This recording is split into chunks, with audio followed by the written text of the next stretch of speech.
जितने आस्था चैनल पर कथा सुन रहे हो, जितने फेसबुक और यूट्यूब पर सुन रहे हो, बहुत सावधानी से सुनना। 2 बार पशुपति व्रत कर लिए, आपने ये कर लिया, आपने प्रदोष कर लिया, आपने सोमवार कर लिया, आपने सारे अनुष्ठान कर लिए, बहुत सारे उपाय भी करे, तो शुक्रवार के दिन अगर शंकर के मंदिर में जल चढ़ाया जाए तो नारी का अखंड सौभाग्य होता है।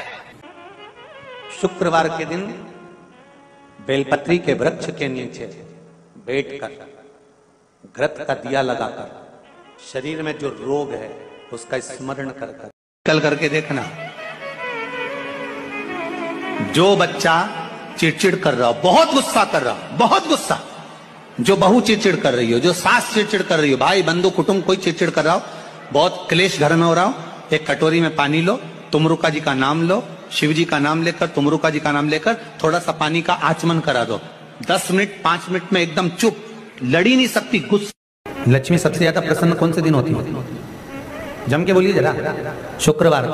तो शुक्रवार को लक्ष्मी सबसे ज्यादा प्रसन्न क्यों होती है? शिव महापुराण यहाँ तक विष्णु पुराण करती है, स्कंद पुराण वर्णन करती है, कार्तिक खंड वर्णन करता है कि तुलसी का क्यारा गोल है, चौकोर है, षडाकार का है। उसका भी प्रमाण हमारे शास्त्र में लिखा हुआ है कि अगर तुलसी का कुंड गोल है तो वो ऐश्वर्य प्राप्त करता है, तुलसी का कुंड चौकोर है तो वो वंश की वृद्धि करता है, तुलसी का कुंडा अगर षडाकृति का है, 6 फलक वाला है तो वो घर में संपदा की वृद्धि करता है। तुलसी के कुंड का भी प्रमाण हमारे यहाँ शास्त्र में लिखा हुआ है कि कुंडा कैसा होना चाहिए, तुलसी के कुंड की आकृति कैसी होना चाहिए।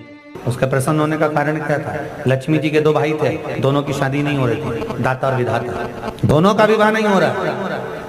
और दाता विधाता के लिए लक्ष्मी बड़ी परेशान थी, रोज नारायण से कहती थी प्रभु कुछ कृपा करिए, दाता विधाता का विवाह नहीं हो रहा, उम्र होती चली जा रही, इनका कुछ करिए प्रभु, आप नारायण आप कुछ तो कर सकते हो। भगवान नारायण ने तब लक्ष्मी से कहा एक काम करो, बेलपत्री के पेड़ के नीचे बैठकर लक्ष्मी तुम अनुष्ठान करो तुम्हारे भाइयों के विवाह के लिए। इसलिए आज भी हमारे हिंदू धर्म की रीति है कि बेलपत्री के पेड़ के नीचे शाम के समय लक्ष्मी का वासा होता है। इसलिए लोग इस बेलपत्री के पेड़ के नीचे तुम्हारा रात्रि को शाम को 6 बजे से लेकर रात्रि को 8 बजे तक तुम्हारा निवास होगा। जैसे पीपल के पेड़ में देवताओं का निवास, आपको आप लोगों ने यदि पद्म पुराण पढ़ी होगी या सुनी होगी तो उसमें स्पष्ट कहा है, पीपल के वृक्ष की गणना ध्यान देना, पीपल के वृक्ष में सुबह 4 बजे से लेकर 7 बजे तक ब्रह्मा जी का वासा होता है। पीपल के वृक्ष में सुबह 7 बजे तक ब्रह्मा जी का वासा, 7 बजे से लेकर 10:30 बजे तक पीपल के वृक्ष में भगवान विष्णु का वासा होता है। कितनी बजे तक? 10:30। 10:30 से लेकर 11:30 12 बजे तक पीपल के वृक्ष में पितरों का वासा होता है। इसलिए हमारे यहाँ पितरों को श्राद्ध पक्ष में जो भोजन कराया जाता है वो 10:30 से 12 के बीच में कराया जाता है। 12 बजे के बाद पीपल के वृक्ष में दोपहर के 1:30 बजे तक आहूतों का वासा रहता है। आहूत कौन? जो गर्भ में शांत हो गए, जो कुंवारी अवस्था में शांत हो गए, जो जन्म लेने के बाद उनका विवाह नहीं हुआ और शांत हो गए, उन आहूतों का वासा उस पीपल के वृक्ष में दोपहर में 1:30 बजे तक रहता है। उसके बाद में प्रेतों का वासा चालू होता है। इसलिए दोपहर के समय पीपल के पेड़ की परिक्रमा नहीं होती। फिर शाम को 4 बजे से 7 बजे तक पीपल के वृक्ष में शंकर जी का वासा होता है। इसलिए शाम के समय पीपल की परिक्रमा नहीं होती। 7 बजे के बाद में पीपल के वृक्ष में रात्रि को 9 बजे तक कुबेर का वासा होता है। फिर 9 बजे के बाद में प्रेतवास चालू होता है पीपल के वृक्ष में। उसी तरह बेलपत्री का जो वृक्ष है, उस बेलपत्री के वृक्ष के नीचे रात्रि को 8 बजे से लेकर 12 बजे तक बेलपत्री के पेड़ के नीचे कुबेर का निवास होता है। महाराज, कुबेर का निवास। प्रयास करा करो इसी बेलपत्री के पेड़ के नीचे हम दीप लगाएं, घी का दीप। यदि संपदा की कमी हो तो, अगर भगवान ने खूब संपदा दी है तो भले मत लगाओ, कोई दिक्कत।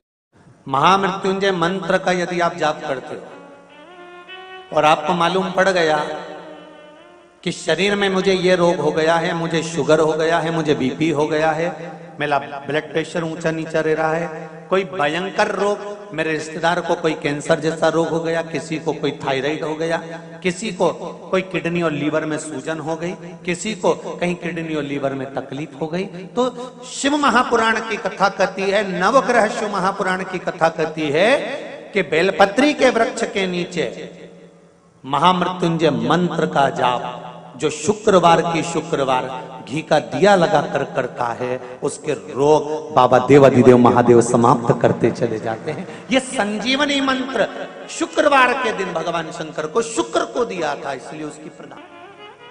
शुक्रवार के दिन बेलपत्री के वृक्ष के नीचे बैठकर घृत का दिया लगाकर शरीर में जो रोग है उसका स्मरण कर कर शंकर जी से विनय कर कर, हे भोलेनाथ आपने शुक्र देवता को संजीवनी मंत्र दिया है, तो क्या आप मेरे को वो मंत्र प्रदान नहीं करोगे?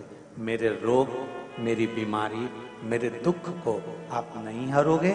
शिव से कहो ये शरीर आपने दिया है और भजन करने के लिए दिया है, स्मरण करने के लिए दिया है, कीर्तन करने के लिए दिया है, तो संभालोगे भी आप। और बेलपत्री की ओर मुख कर घी का दिया लगाकर महामृत्युंजय मंत्र का स्मरण कर लेने पर धीरे धीरे धीरे धीरे धीरे धीरे वो रोग समाप्ति की ओर आता चले जाता। अगर आप शंकर भगवान को एक लोटा पानी अगर शिव को समर्पित कर रहे हो, श्वेत पुष्प को रख कर शंकर जी के ऊपर सफेद फूल को चढ़ाकर अगर एक लोटा जल भी एक पात्र जल भी शंकर को समर्पित कर रहे हो, तो ये लक्ष्मी के लिए ही तो कर रहे हो।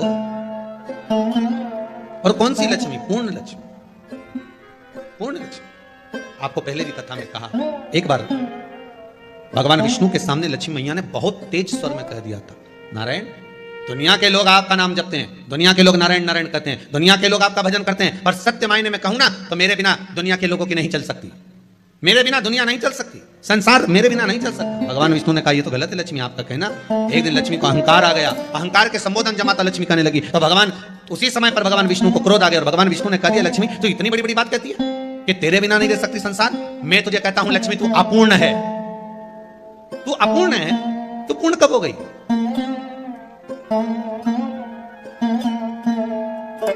तेरी पूर्णता कहां हो गई?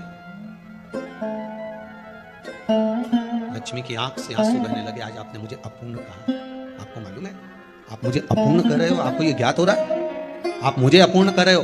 भगवान कहते हैं हाँ लक्ष्मी मैंने तुझे अपूर्ण कहा। अपूर्णता का मतलब आप जानते हो ना? भगवान कहते हैं लक्ष्मी मैं सब जानता हूं। लक्ष्मी रोती हुई माता सरस्वती के पास पहुंच गई। सरस्वती ने पूछा क्या बात है लक्ष्मी, क्यों रो रही हो? लक्ष्मी जी ने कहा क्या बताऊं सखी, मेरे पति ने आज मुझे अपूर्ण कर दिया। तो क्यों रो रही है तू? अपूर्ण अगर कह दिया, पति ने तो कहा है ना, तो क्यों रोना? चल मेरे साथ। और सरस्वती मैया माता लक्ष्मी को लेकर सीधे पहुंच गई माता पार्वती के यहाँ। माता पार्वती के यहाँ जब पहुंचे, माता पार्वती ने लक्ष्मी जी को देखा और सरस्वती को देखा तो पूछा कि बात क्या है, क्या हो गया ऐसा, क्या हुआ, क्या है ऐसा जो तुम दोनों आज मेरे पास में आई? क्या हुआ? पार्वती जी कुछ बोलती, शिव जी का ध्यान माता सरस्वती की ओर और लक्ष्मी की ओर गया और भगवान शंकर जान गए कि आज भगवान नारायण ने लक्ष्मी जी को अपूर्ण कहा है। अब देखें माता पार्वती क्या कर सकती है, इसको पूर्ण बनाने के लिए करेगी क्या? क्या हुआ? माता सरस्वती जी बोली लक्ष्मी को अपूर्ण कर दिया। अपूर्ण कर दिया? हाँ, तो क्या सोचना उसके लिए, इसको मैं अभी पूर्ण बना देती हूँ। माता जगतजननी पार्वती ने गोदी में विराजमान गणेश जी को उठाया और उठाकर लक्ष्मी जी की गोद में दे दिया। ले लक्ष्मी आज से तो पूर्ण हो गई, लक्ष्मी आज से तो पूर्ण। गोदी में जब तक संतान नहीं है तो नारी को लोग अपूर्ण समझते हैं, पर माता पार्वती जी ने संपूर्ण ब्रह्मांड में एक सिद्धता प्रदान कर दी कि अपने गोदी के लाल को, अपने गोदी के पुत्र को माता ने लक्ष्मी की गोद में देकर लक्ष्मी को पूर्ण बनाया। शिव महापुराण यहाँ तक विष्णु पुराण करती है, स्कंद पुराण वर्णन करती है, कार्तिक खंड वर्णन करता है कि तुलसी का क्यारा गोल है, चौकोर है, षडाकार का है। उसका भी प्रमाण हमारे शास्त्र में लिखा हुआ है कि अगर तुलसी का कुंड गोल है तो वो ऐश्वर्य प्राप्त करता है, तुलसी का कुंड चौकोर है तो वो वंश की वृद्धि करता है, तुलसी का कुंडा अगर षडाकृति का है, 6 फलक वाला है तो वो घर में संपदा की वृद्धि करता है। तुलसी के कुंड का भी प्रमाण हमारे यहाँ शास्त्र में लिखा हुआ है कि कुंडा कैसा होना चाहिए, तुलसी के कुंड की आकृति कैसी होना चाहिए, तुलसी का कुंड होना कैसा चाहिए, उसका भी प्रमाण हमारे यहाँ स्कंद पुराण में लिखा हुआ है, विष्णु पुराण में लिखा हुआ है। कि आपको क्या किस रूप में चाहिए। पर जगत है ना, दुनिया के आगे हाथ फैलाओ, जाकर निवेदन करो, यहाँ वाले बाबा के पास हो या वहां वाले बाबा के पास हो या उसके पास हो या उसके पास हो या जगत के पास जाओगे, दुख पाओगे, रुपया खाएंगे, चूना लगाएंगे, धक्के मारकर निकाल देंगे, 2-4-8 दिन घुमाएंगे फिराएंगे, कल आना परसों आना नरसों आना, ऐसा करना वैसा करना, बस बाबा यही घुमाते रहेंगे और तुम्हारे धन का चूना लगाते रहेंगे। पर निवेदन है, इनसे बचकर शिव की शरण में जाकर भगवान शास्त्र में जो लिखा है उसके अनुसार हम क्यों ना कर्म करें जिसका फल हम पा जाएं। हम क्यों ना ऐसा कर्म करें जिसके फल को हम पा सकें। हम क्यों भ्रमित हुए। हमारे यहाँ तुलसी के कुंड का भी विधान है। गोल कुंडा है ऐश्वर्य देता, चौकोर कुंडा है। आप लोग कई बार देखे होंगे किसी किसी के यहाँ चौकोर तुलसी का क्यारा होता है, कुंडा होता है, वो वंश बड़ा, षडाकृति का है, वो धन देता है, संपदा है। दोष हमारा है, हम तुलसी के कुंडे के नीचे शंकर जी को रख देते हैं। क्यों? कि यहीं तुलसी जी को पानी चढ़ाएंगे, यहीं शंकर जी को चढ़ा देंगे। दोष। तुलसी के कुंड के नीचे हम सर्पदेव को रख देते हैं, नाग देवता रख देते हैं, पानी चढ़ाएंगे, पात्री रख देते हैं। नहीं, इसका दोष हम सबको, स्वयं अगर गलती करते हैं तो स्वयं को। कैसा कुंड हो, 7 तरह के कुंडों का व्याख्यान तुलसी के रूप में कहा गया है हमारा। पहला गोल, दूसरा चौकोर, तीसरा षडाकृति, चौथा त्रिवेणी, 3 कोने वाला कुंडा। शास्त्र कहता है जिसके मार्ग घर में टुकड़े हो रहे हो, घर विभाजन की ओर हो रहा हो, तो 3 कोण का कुंडा घर में रखकर पूजा करने पर परिवार एक हो जाता है। 5वां, गार्डन में बिना कुंडे का, बिना कुंड का जो तुलसी का पौधा रोपित होता है, बिना कुंड के एक बगीचा जैसा बो दिया जाता है, तुलसी तुलसी उत्पन्न हो जाती है। महाराज वहां पर संपदा तो रहती है पर चिंता बहुत रहती है, टेंशन बहुत रहती है। क्यों? घर के दरवाजे के बाहर इतनी सारी बगीचे में तुलसा कर दी। कोई निकल कर जा रहा था उसने थूक दिया, कोई निकल कर जा रहा था उसने पानी डाल दिया, कोई श्वान ने, कुत्ते ने, किसी ने, बिल्ली ने गंदगी कर दी, उसका दोष आपको लगेगा। इसलिए कुंड के अंदर तुलसा का वो धन तो देगा, जो तुमने बगीचे में तुलसा लगाई है, गार्डन तुलसा का करा, वो धन तो देगा, संपदा भी देगा, पर चिंता को बढ़ा देगा। 5 मारा। छठा, तुलसी के कुंड को 3 धार पर लटका कर रखना। कई जगह पर आपने देखा होगा तुलसी का जो कुंडा होता है उसको 3 जो तार होते हैं, 3 जो चेन होती है उस पे लटकाया जाता है। महाराज विष्णु पुराण उसका भी व्याख्यान करते हैं। महाराज वहां व्यक्ति के कार्य उन्नति की सीढ़ी की ओर बढ़ जाते हैं। जैसे भोजन की थाली लग गई, भोजन तैयार हो गया, बस खाने बैठे हो और थाली खसक गई, समझ लेना कि तुलसी को अधर पर लटका कर रखा है। इसलिए कार्य तो हो रहे हैं, बनने वाले हैं, 4 दिन बाद ये काम होने वाला है, 8 दिन बाद ये काम होने वाला है, लग रहा है कि इसमें इतना फल मिलेगा, लग रहा है इस व्यापार को करेंगे तो इतना फायदा हो जाएगा, सब कुछ करा, लाखों रुपए लगा भी दिए, थाली मालूम पड़े खसक गई, अधर लटका है। 7 क्रम है तुलसी के, ये 6ठा क्रम बताया। तुलसी का 7वां क्रम, तुलसी का 7वां क्रम है। महाराज तुलसी का कुंडा जैसा घर के आंगन में है, तुलसी का कुंड जैसे घर के आंगन में विराज रहा है, ऐसा ही छोटा सा कुंड भगवान के लिए रोपित करें। प्रतिदिन भगवान की सेवा करते समय तुलसी का कुंड सम्मुख रखकर उसकी आराधना करना, फिर उस कुंड को वापिस बाहर ले जाकर रखना, फिर दूसरे दिन पूजन के समय पर कुंड को लाकर रखना। हम तो यहाँ तक कहते हैं विष्णु पुराण गर्ग संहिता कल्याण का तुलसी अंग यहाँ तक वर्णन करता है कि आप पूरे साल ये नहीं कर सकते तो कम से कम कार्तिक के महीने में भगवान के सामने तुलसी का छोटा कुंड, चौकोर वाला, गोल नहीं, चौकोर कुंड लाकर भगवान के सामने रखकर छोटा सा कुंड का पूजन कर भगवान के साथ उस कुंड को वापस बाहर विराजमान करें, फिर कल लेकर आए, फिर विराजमान करें। आप पूरे साल नहीं कर सकते तो 1 महीना, उसका फल 1000 गुना प्राप्त होता है। तो किस चीज के लिए कहा गया कि तुलसी का कुंडा एक बाहर हो, एक घर के अंदर मंदिर के सामने पूजन के लिए रखा जाए, तो कहते हैं उस घर में वैभव, सत्ता, संपदा, लक्ष्मी, समृद्धि, शांति की कभी कमी नहीं, कभी प्राप्ति, सुख की, आनंद की।